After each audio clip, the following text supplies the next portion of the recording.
bola-bola, torta at lumpiang sardinas.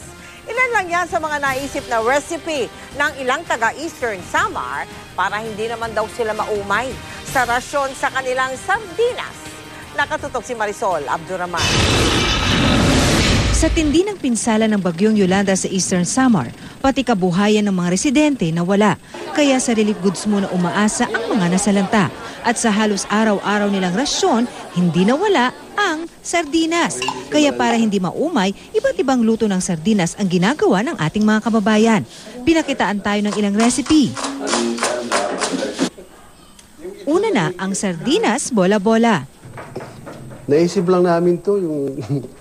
Kasi kung puro sardinas yung hindi nakakasawa. Pero sir, ang mga sangkap, sardinas, biskwit na galing din sa relief goods bilang extender, itlog, sibuyas at pampalasa. I-drain muna ang sardinas para maalis ang sauce nito. Para hindi siya malansa. Durugin ang sardinas saka ihalo ang dinurog din na biskwit.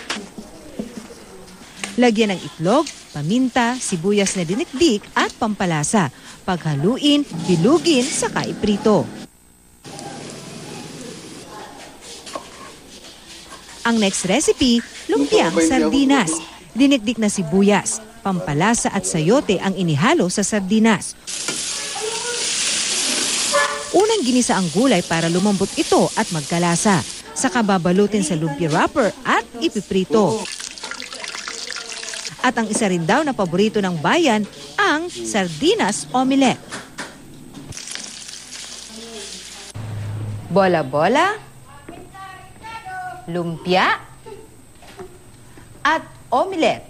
Iba't ibang putahe pero lahat gawa sa sardinas.